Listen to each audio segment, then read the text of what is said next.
Hey guys, it's your girl Tower Crush back with another review, and this time it is for Kindred on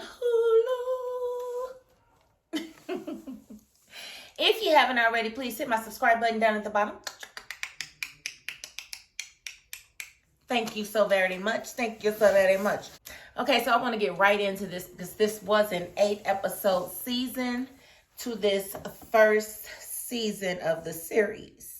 And the series is, of course, Kindred, and it is, in a nutshell, a story of a female who is 26, who keeps finding herself pulled back into the plantation where her ancestors lived. And she's got to figure out why it keeps happening. So what I did was I went through and I made some notes because there's a lot to this series, but this will kind of help me stay on track. So bear with me, darlings. Okay, so we started out, we see Dana. Dana is our main character. She is moving from New York to Los Angeles. In that move, she sold her grandmother's house. And in selling her grandmother's house, she didn't ask anybody. She didn't tell anybody. She just did it. Now, it was her house because her grandmother had passed away, and, you know, Dana was left there alone. She didn't have any other family except for her aunt in California, so she sold the house and moved out to California. And they didn't see too well with her aunt, who she's having dinner with, and her uncle. Now, mind you, the aunt is the blood relative. The uncle is married into the family, but he has the biggest attitude and the biggest problem.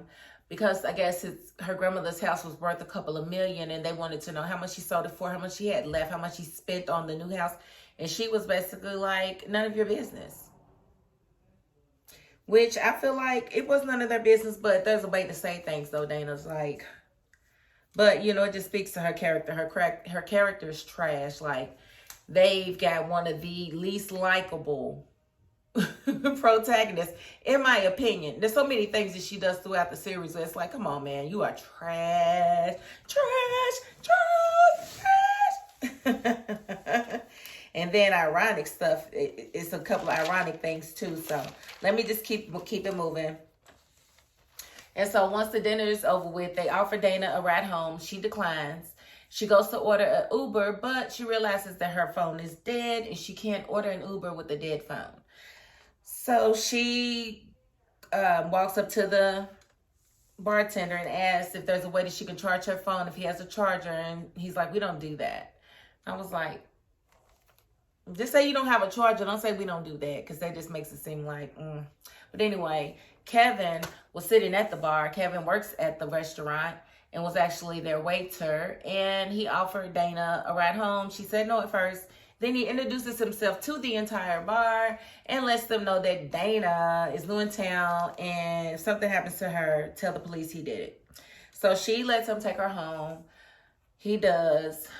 She gets out of the car. As she's getting out of the car, she falls on her face. It's funny because he was trying to talk to her and she was just trying to get out of the car to go in the house. She falls on her face. He gets out to help her. She's like, I'm fine, I'm fine. She gets up, she goes to get in the house, and he looks and he sees 2 crates with records in, well, a few crates with records in them.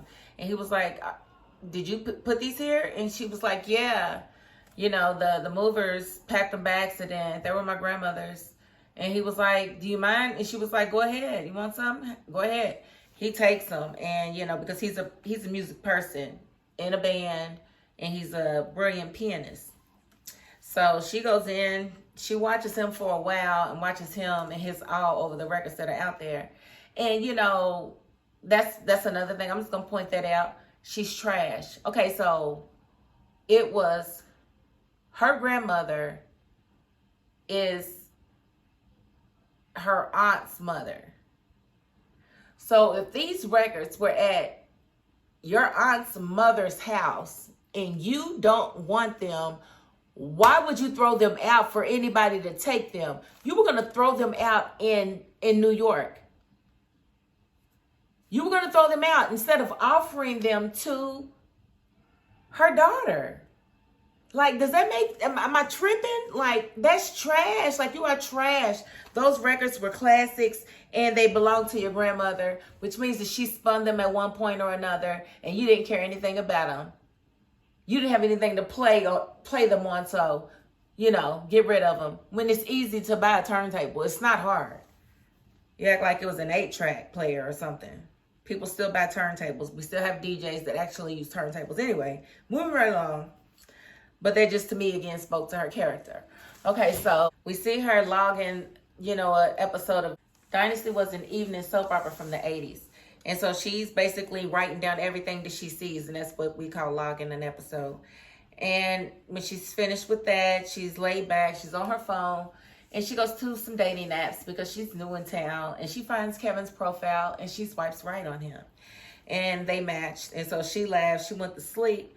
But while she was sleeping, she had this weird dream. The weird dream was she woke up in a nursery and with the blanket that she had on around her, and there was a baby in the nursery that was having a hard time breathing. And she turned the baby over so that the baby could breathe. She went out into the hallway to see where she was, and she saw 2 women talking, a black woman and a white woman. And basically the white woman said that she wanted to check on her son. The black woman said, there's nothing wrong with your son, go to sleep. And the white woman said, I don't believe you. I want to go see. And then Dana comes out and says, he couldn't breathe. I turned him over. He couldn't breathe. And I was like, who is that? She was like, Dana. And then the black woman charged at her. Well, come to find out, the black woman was her mother. So it scared the crap out of her while her mother would be charging at her angrily. And so she wakes up screaming, which alerts her neighbors who come knock on the door. She lets them know everything is fine. They're like, okay. And so when she wakes up, she has this big blow up with her aunt. Her aunt comes to see her, see the house, you know, and she's talking about the fact that she has no furniture.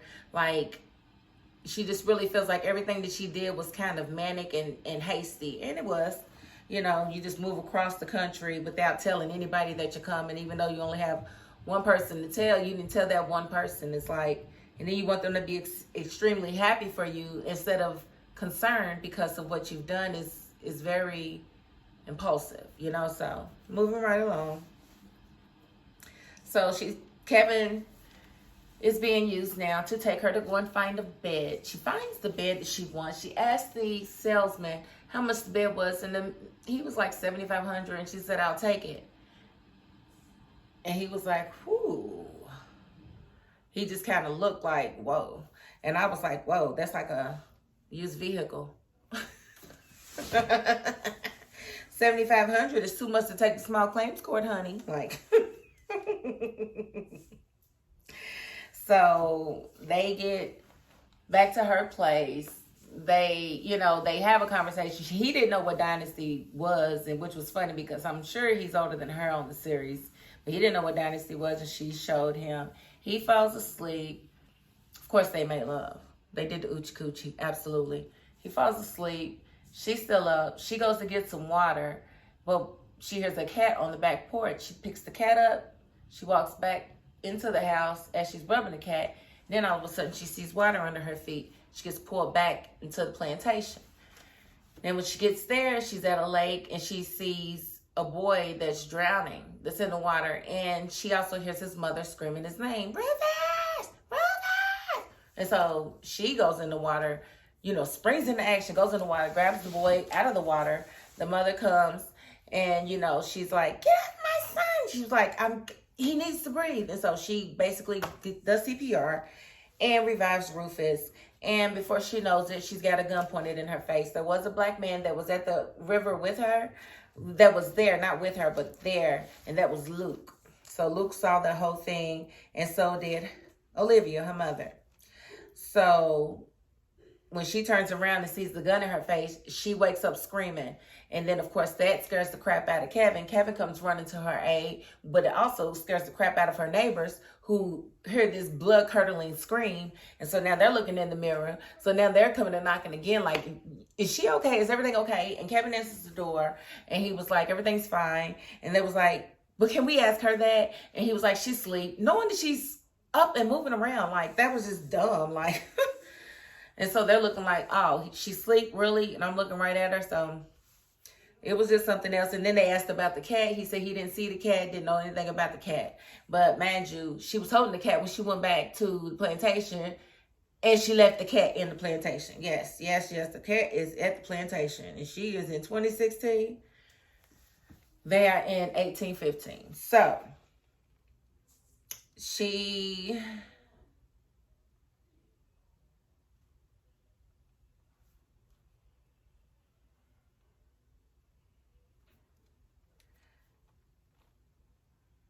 Okay.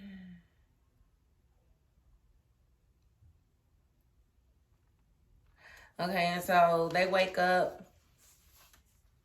And she's kind of chilling, but she's still kind of tripping over what happened. But he calls her a princess for whatever reason. Now, mind you, she had just called her aunt a princess, and they were arguing over who the princess was, and then here he is calling her a princess. And so she just like, forget it, get out. Why would you say that? You don't even know me. If he don't know you, then why are you bumping uglies with him? Why y'all doing the oochie coochie if he don't know you? See how irrational you are, Dana? You're irrational. Nobody can go by what you want because nobody knows what you want because you're inconsistent with what you want. With what you want, who you are, who you're trying to be, nobody knows, Dana. Nobody knows. Okay? So I didn't like that at all, that she was ready to put him out for telling the truth. Because who buys a $7,500 bed and they don't have a job? I don't care how much money you think you have in the bank. Who buys a $7,500? Okay, moving right along. And, you know, so she's in the house screaming. He's trying to comfort her. And she's trying to explain to him what happened. And, you know, after he calls her the princess, she tells him to leave. She's in the closet. And he's sitting here trying to figure out what happened, why she's so mad. And she starts choking. And as she's choking, he's like, he turns around. And then before his eyes, she disappears. He's like, Dana? And so she disappears and she wakes up into a burning house. And so Rufus is in there. So she drags Rufus out, makes sure that he's okay. And before she can get caught by the person who's actually, you know, patrolling, she runs and gets in the bushes. She's like, not again. Y'all not about to get me this time. And so as she gets in the bushes, she gets approached by Luke. Luke basically tells her, I know who you are. I saw you at the lake. Do you want to know where Olivia is? And she's like, yes. And so he tells her how to get to Olivia. She goes to get to Olivia, and what's that girl's name?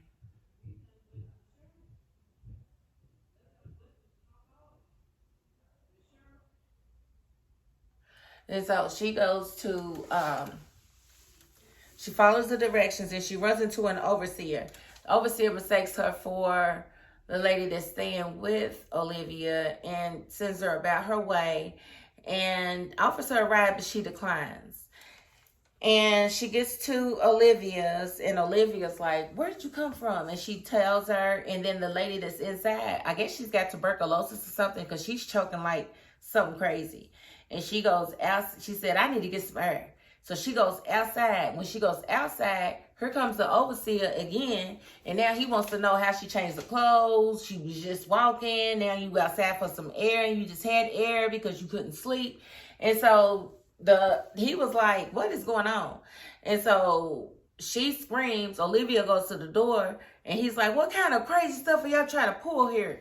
And Olivia told Dana that she's gonna need to run. She was like, what? We're gonna need to run. And so Dana runs, gets caught by the guard, and of course he's choking her, and she thinks she's gonna die, so she wakes up into reality. And actually, since he's touching her, she takes him back with her, but he doesn't end up at the same place as she is, which was weird. Because he should be from that time, not from any other time, so it was just weird. But when she comes back, Kevin's shocked because, mind you, he just saw her disappear, and now just a few moments later, she's in a whole different part of the room of the house, and he knows that it's real because he saw it with his own eyes. And so she's like, she wakes up and she's like screaming. He's like, it's me, it's me, it's me, it's me. And she's crying and she's like, I'm crazy. And he's like, no, you're not. If you're crazy, I'm crazy because I saw you disappear. So whatever it is you're going through, it's real. And she was like, it's real? And he was like, yes. And so they wind up getting pulled into, they wind up getting pulled back together. And when they do, it's to the treehouse where Rufus fell out of the tree and broke his legs or whatever.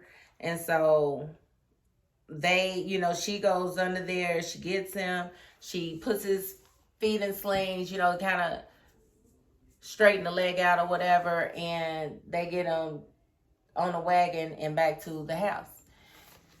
And when they get there, you know, of course, Tom Whalen is like, who are y'all? We were passing through, you know, yes, I'm a traveling musician, and we were robbed of our hall, you know, when we were coming in town, and, you know, we're just kind of down on our luck, so, yeah. And so they were like, oh, well, you can stay here or whatever, so they were expecting company. And when they go in the house, they realize really quickly that, you know, this is a person that has slaves. And it was weird because they let her go in the house in the front door, which wouldn't have happened in slave times, of course. But he gets to playing his piano or whatever. And they're like, well, we've got guests coming. It'd be nice if you could, you know, play for them or whatever. So getting ready for bed or whatever, and they wouldn't let them sleep together. They made her sleep upstairs in the attic with nothing. And he was pretty much, you know, underneath, but he didn't know that she was where she was. He wanted her to stay with her, but of course, in that time, you ain't about to sleep in the big house with your slave like that. That's not gonna happen. And whole time they there, you know, she's got Kevin shucking and jiving, playing piano, doing all of these other things while she's trying to get with Olivia to figure out what's going on, how they can stop it, how she can get Olivia back to, you know, the present day with her and all this other stuff. And Olivia's like, I don't know. And she's listening to everything that Dana's saying, and she's realizing that it's always around somebody thinking they're going to die when these transports happen. When Rufus thinks he's going to die, she gets pulled back to the past. When she thinks she's going to die, she gets pulled back to the future. So Olivia devises a plan to get her back to the future so that she can be there, so that Olivia can think about what she wants to do, because she doesn't even know if she wants to go back yet. And so she gives her a little bit of poison in her drink and her tea, but she tells Kevin it's going to look scary at first, but just make sure she drinks water when you get there. And he's like, huh? She was like, just trust me. And so he didn't even realize or put two and two together that what she was doing. But she did that. She told her that she poisoned her so that she would think she was dying, because it probably did constrict her throat a little bit. And, you know, so that she would think she was dying and she would actually wind up, you know, back into reality. And of course, Dana didn't like that at all. She got mad at Kevin, like Kevin was a part of the plan. And it was like, Dana, calm down. He don't know. Look at this man. He don't know. It can never happen again. Okay? It can never happen again. Like, girl. I'm sorry. She was trash. She was trash as a doggone, and as a protagonist. She should have been an antagonist as far as I'm concerned. And, you know, so when she comes to, she tries to talk to her aunt. She's asking her aunt questions about her mother, whatever. Her aunt's asking her why she's asking. She goes to the hospital to talk to her aunt to kind of let her know what's happening. And, you know, she sounds crazy. Yeah, my mom's alive and she needs our help. I was like, Dana, no, that's not how you do. So, of course, Auntie feels like, okay, it's worse than I thought. She's like, you know what? This is a lot. Let me go get something to drink. And so she comes back and Dana realizes really quick, oh, you don't believe me. Now, as they're having this conversation, Paul, her uncle, is downstairs with I guess, waiting on his wife, but he sees Kevin. And Kevin recognizes him because from the night before, he didn't notice Kevin right off. And he was like, stay away from her, basically. And he was like, well, can I just get her number to make sure she's okay? And he was like, no. Kevin went to the hospital anyway. Of course he did. Why would he listen to you, dude? So Kevin goes in the hospital. He's texting her. She realizes that he's in the hospital. And she's also realizing that her aunt doesn't believe her. And she tries to get away. And when she catches up to Kevin, she's all crying and she doesn't believe me. Maybe I should stay. Maybe I'm crazy. And Kevin's like, if you're crazy, then I'm crazy. And I don't want to be here right now. And I need you to come with me. And so she listens. And so they go to leave. But, you know, they put a purple alert out on for her. And so they have to run.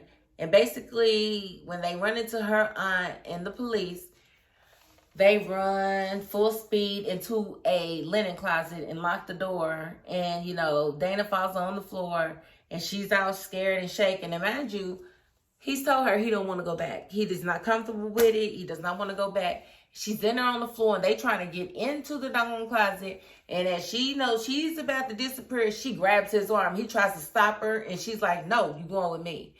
And they wake up in the field. And I was like, ooh, she is trash. Like, I would have slapped her. If I was Kevin, I would have slapped her when we got to the other side. Because I just told you I did not want to come. But here you are, making me come anyway. I don't like that, Dana. I don't like that, Dana. So, I was like, Kevin is very, very patient. Very patient for the Dana. Okay, so they realized that the reason they got pulled back this time is because Rufus has been drinking with Carrie in the back, and he's sick. Guess he's got a hangover, or he's throwing up or whatever. So she goes to assist him, and I guess his dad wasn't there at the time, and they didn't want to, you know, alert him. But so they was just trying to basically get Rufus, you know, back in order, back in shape to where he could function normally without his dad knowing that he had been in his booze. When Tom comes back and he realizes that Kevin and Dana are back, he basically calls Kevin on it and he's like, you're penniless, you ain't got no money. And so he agrees to allow Kevin to stay there to earn his keep. And I'm thinking, well, if you stay there and earn your keep, what's going to happen to Dana? Because his blacks are slaves on his property. So I guess she's about to be an enslaved person, but she don't care because all she care about is Olivia and figuring out how to get Olivia into the present. She don't care nothing about them people around her. She don't care nothing about their plight. She don't know nothing about their plight. She didn't do no homework because she had no idea what it meant to be a slave and how small things can be to get you a huge, huge whooping, huge lashing.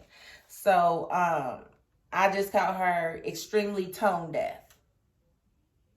And extremely tone deaf. She couldn't, none of it. She couldn't hear any of it. Okay, so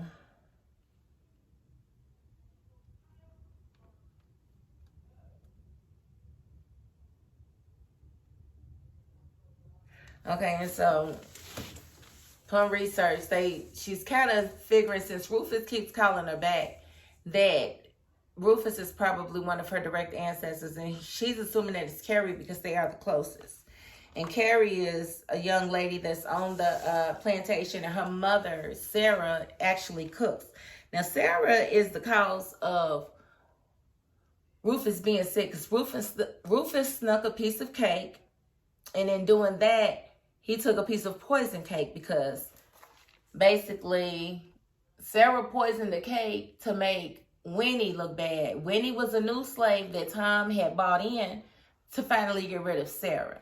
So Sarah was training Winnie to be a good cook. So Sarah figured she would, you know, prolong her stay by making it seem like Winnie didn't know what she was doing. And so in doing that, that made Rufus sick, which also made his dad and his mom sick. Like everybody was just throwing up nasty. Throw up, nasty, throw up is nasty. And when they were at dinner, one thing that did happen is the white overseer told Tom that Rufus was caught in the back with Carrie drinking, which pissed Margaret off because she didn't want her son convoluting with them. The N word, you know, they said that a lot in this movie. But she basically wanted Sarah sold and her daughter because they weren't going to corrupt her baby's mind or whatever. And they wasn't even doing anything wrong. And so Kevin hears this and he has to tell Dana, look, Dana, they're going to sell Sarah and Carrie. And Dana's like, oh, no, because then that means I don't exist, because then how will Rufus have a chance to procreate with her? So Dana then goes on this mission to stop the sale from happening. And how did she do this? She went straight to Winnie and told Winnie in her, Jezebel suite, that she is going to be sold by Tom the next day because Tom thinks she tried to poison him. And she's like, but I didn't. I'll tell him myself. And she's like, it's too late. It's too late. Just straight lied to that girl and said, yes, we're going to get you free. You're going to be free. And she's like, what? How? I don't understand. And so the girl, Winnie, was trying to stay. She was not trying to let Winnie stay because she needed Winnie to not be in the house. Because if Winnie's in the house, then that means that he can sell Sarah and Carrie. And she didn't want that. So screw everybody. I need you in this house. So I'm going to lie and do whatever I got to do to keep you in this house. Okay, so Dana takes Winnie to Olivia. Olivia didn't know Winnie was coming, and she tried to explain to Dana, you know, do you know how dangerous this is, you bringing her like this? Like, a runaway slave is very dangerous. And she was like, well, you told me to do more with what I can, so that's what I'm trying to do. No, what you're trying to do is solidify your future. That's what you're trying to do. And so when it gets into the crawl space, Olivia directs her to get into the crawl space. Now Olivia got to work around the clock to try to find a slave passage for us, you know, so people could come and get her, basically. On the way to Olivia's, the only person that saw them was Luke, but Luke didn't say nothing. He just kept walking. Now, he's supposed to be watching the grounds. But if he says something, then it, you know, get Dana and Winnie in trouble, and he didn't know what was going on, so he just left it alone. And so they go, you know, Dana goes and she's talking to Kevin. They about to go to sleep or whatever, and they talking about the whole situation. When they wake up, they heard the bell ringing, and Kevin's like, something's happening. And then she wakes up, they're realizing Winnie's not here. And so basically Tom was pissed because he loved him some Winnie. And he was like, where is my negress? If y'all don't want to tell me, then I'm telling you what, I'm cutting meals in half. So basically, instead of eating twice a day, he only was feeding them once a day, which messed up, you know, a lot of people because he demanded the same amount of work with half of the energy, you know, being put into these people. So they were definitely upset and, you know, falling out. You got Celeste out there who's Luke's wife. She's pregnant. And he didn't care nothing about her being pregnant. And let me tell you how trash Dana was. Now, Celeste is having a hard time and she bends over. She's like, whew. And then Dana gonna tell her, you shouldn't be exerting yourself like this. Trash. She's like, you don't think I know that? Go tell Margaret that. Right. Like what? Like what's she supposed to do? Not do it and get beat or something? Like, girl, tone deaf. It's crazy. So she eventually falls into labor. And by falling into labor, it was way too early. So the baby would have been premature. And she started seizing. Long story short, Celeste died and so did the baby. And they gave Luke the baby to hold. Luke's holding the baby and looked at the baby's hair. The baby's hair was like straight and red. And he was like, this her. And he looked right at Tom. And he knew Tom was the father of the baby. So he was really, really pissed. And, of course, Dana don't know what to do. Because she feel bad because, yeah, it's your fault. Because you were so worried about yourself that you allowed these people to be starved which in turn made her super weak, which threw her into labor early, which caused her death and the baby's death. So yeah, honey, yeah.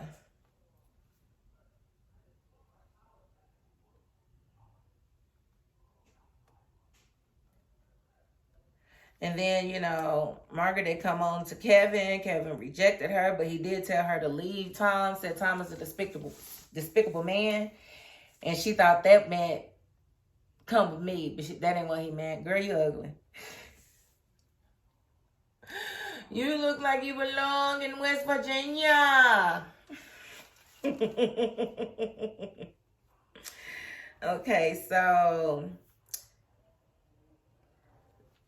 we did see Tom. He kept catching Dana reading, which tells you just how tone deaf she is. She would know that she is not supposed to be walking around reading books. But, one of the things that she did with Rufus was read to him, and he loved him some Dana. He did not love his mama. He would tell all the time, I wish you'd be quiet. I just want to hear Dana read. And, the mama would, because of something. I laughed a few times, different little things. Like when the little girl came in there, it's like, come over here, wench, so I can slap your face. And she said, do I get to slap yours back?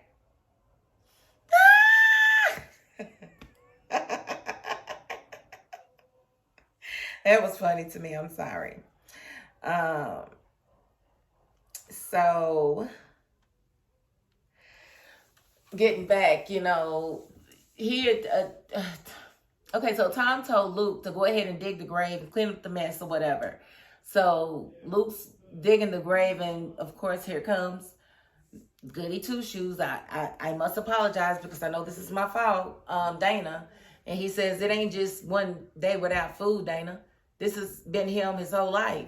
I can't never have nothing to myself. He apparently sold his first wife, Nigel's mother, and now he's, took her in a way that he said that she was so ashamed she had to die. She couldn't even, face me.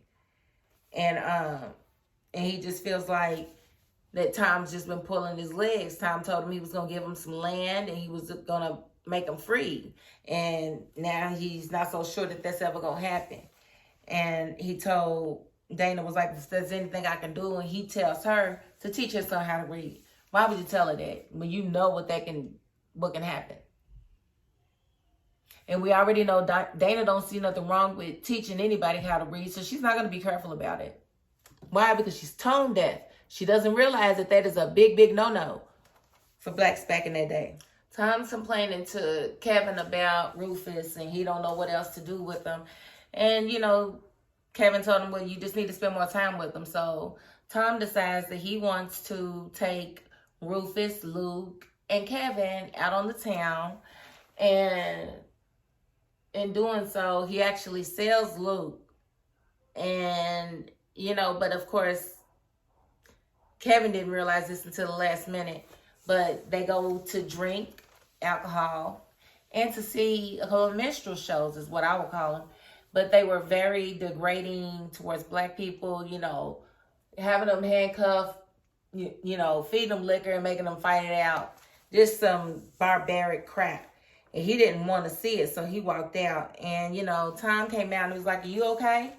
And mind you, Rufus is already gone. They didn't send him back to the house. Long time ago when he got there, his aunt was there, Margaret's sister. She was not happy. Why is this boy drinking already? And she convinces her sister to take her son and to get away from Tom. And they do just that. So when they are on their way home talking about Tom and Kevin, Tom's like, well, I thought you would have appreciated something like that. He said, why? Because of Dana? And he was like, well, it's just as my son said. She's not your slave at all. And he was basically telling him that it's not natural for you to feel anything for black people. And, Kevin was basically like you and Winnie. And it pissed Tom off. And Tom told him to get off the horse. And that, he could settle his debt by paying him $10. Knowing that, Kevin didn't have no money. Kevin was penniless. And he didn't care. He said, get off my horse or I'll shoot you. And he put a gun on him. And so he got off the horse and said, please, I got to get back to Dana. It was like, nope, you step foot on my property and I will kill you. And so now Kevin's like, oh my God, what am I going to do? So he decides to go to Olivia's. Good idea. So when he goes to Olivia's there with the little Alice, and Winnie's still in the little crawl space. So Kevin tells Olivia what happened. Olivia says, let me go warn Dana. So when Tom gets home, Dana's asking for Tom. Tom's not answering. And then Sarah comes and tells her that she's basically Tom's property now. She's a slave. And she was like, no, I'm not. And she's like, I know that. You know that. But, you better get on up through. Basically, get on out of here before he tries to claim you as his own. And she was right. Winnie straight played Kevin because Alice told him not to let her out. And he let her out anyway. She's like, can I just stretch my legs? And he was like, yeah. And she's like, can I have a cup of water? And when he go get the water, she grabbed a knife off the table and take off running. Now here his dumb ass is running out there, Winnie! Screaming like Forrest Gump. And, he finally catches up to her. And she's like, why you following me? If you want the best of me, why you following me? Let me go. He was like, because you cannot go back to Tom. She's like, I ain't going back to him. I'm running. And she was like, leave me alone. Give me your clothes because they cut my hair off to look like a dude. I'm trying to look like a dude. Give me your clothes. My clothes is back at the house. You can put them on. So she took off, and so he went back to the house. And mind you, Olivia's at the Waylands, and she's looking for Dana. And Sarah tells her that Dana was already on her way to her, which she was. But Dana got stopped by Nigel, who wouldn't just leave well enough alone. Where's my dad? Haven't seen my dad. He's never not come home. Where's my... I want to slap Nigel. I ain't even gonna hold you. And now I want to slap her for even listening to Nigel. If Nigel won't get himself whipped, then that's what Nigel want to do. Nigel need to learn how to be quiet. That's what Nigel need to do. Don't ask me where your dad was. Wasn't you here with me? Why are you asking me where your dad is? So, she trying to, keep him quiet or whatever. So she winds up staying just a little bit longer. And she gets caught again at dawn reading books. So as Olivia's talking to Sarah, and Sarah's putting up on game, and then she tells, basically she feels like Dana's not at the house, and she's just steadily talking, but then she hears Dana start screaming. When she hears Dana screaming, she goes to try to find her. Well, Tom then decided that he gonna beat her because she done offered to teach him how to read. Said nobody would know. Nobody would know. She was just tone deaf, like, girl, you would... That's like the ultimate insult that a slave can pay to a master. Let me teach you how to read. Like, I was like, she don't want to live. She is not trying to live. So he lashed her 8 times, I think it was, and cut her back all the way up. And she done passed out thinking that she's going to die. And, of course, her mama done came to try to rescue her. Then jumped on Tom's back, is thrown off. And she lays over top of Dana. And they both disappear. And Tom's like, what in the world? So she wakes up bloodied, screaming for Kevin. Kevin's not there. Kevin's left back in the colonial times, along with the cat. They're back, and you're in reality. They're back there somewhere.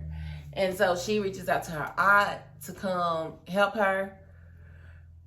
The aunt, gets there in time. The police are already in her house asking her questions like, why is your back bleeding? She's like, I don't need any help.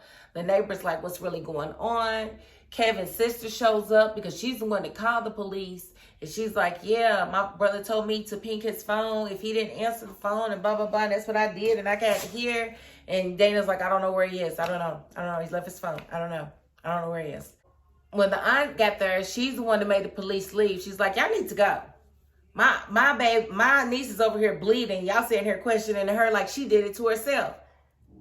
Say one white boy go missing and then hell breaks loose. Which is true. But yeah, he's really, really missing. Like, you're not gonna about to find him. He's in the time machine. So she's talking to her aunt, trying to explain to her aunt everything that happened. And her aunt was like, I don't want to believe you, but basically she believes her. And so now, Dana's sitting there looking at the clock, waiting to go back. She feels like she's going to go back at any moment. And then her aunt gets a phone call. And she drops the phone. She said, they just found your mother in New York. That's where she disappeared from. So when she disappeared and came back, she comes back to the same spot where she disappeared. Same thing Dana was doing, going back to the same spot in that house. So now her mother's in New York somewhere, probably naked, because she's back in this dimension. And then we flash back to Kevin, because mind you, she left Alice, she left Kevin, she left the cat. All of them was left back in colonial times. And so when it flashes back, you see Kevin in full 1900s gear. And they pretty much walking through a pack of enslaved, and, they were for sale. And he told Alice to keep up. So Alice is free because she's on a horse. Because if you was enslaved, you wouldn't ride on a horse. So she remain free, and she's actually the one that Rufus winds up having a child with. So that's how the season ended. So it's a lot. It was a lot. It was a lot. I know I missed some stuff, and I'm sorry, but I watched this series a few times, so I probably picked up on just about everything. Anything big that I didn't remember to mention in the review, I will put in the description. But again, I love this series. It's not my type of thing. I don't watch no slave stuff. I feel like they've got plenty of that stuff, but this was a little bit different for me. I don't know why she wouldn't take a couple of Uzis back with her, knowing that she was going back to colonial times. Girl, you could have blasted everybody and freed all the slaves on that plantation. Honey, what are we even doing here? Like, so it was a very good series. So I watch series all the time. I don't always review them, but I said I need to review this one. And hopefully when season 2 drops, they drop it one episode at a time, so I don't have to do the whole thing at once. So, yeah, I feel like she's a trash protagonist. She's a trash heroine. Like, there was nothing about her, to me, that was nice. She caused Celeste and her baby to die because of the hunger strike. But not even the hunger strike, the food holdout that Tom was doing because his number one bed wench had ran away. And she allowed that to happen because she was so concerned with herself. And so it was just a lot of, like, she didn't care nothing about Alice, but it seems to me that Alice is going to wind up being her grandmother or something. Like her mother's grandmother, because Alice winds up having a baby with Rufus, and we know that Olivia's mother's on the plantation somewhere, and I believe she's the one that was walking with the bad foot that used to be on the Wayland's plantation but was sold. I think that's Olivia's mother, but I think she winds up being, it's just weird but winds up being, I think Alice is going to wind up being in the doggone bloodline. And so when she says she's not even your child, yeah, but she could be hers. She could be Alice's. You know what I'm saying? So, I don't know. We're just going to have to see whenever season 2 comes out. But if y'all got any questions for me, if y'all got any input, please leave your comments down at the bottom. Don't be afraid to share this in a group or with anybody else that you think may enjoy it. Again, I enjoyed the series and I can't wait for season 2. So again, if you haven't already, please hit my subscribe button down at the bottom. And hey, if you don't subscribe, it's okay. You got to the end of this video, which is more than I can even ask of anyone. So thank you so much for that. I appreciate your support more than you ever know. More than you'll ever know, okay?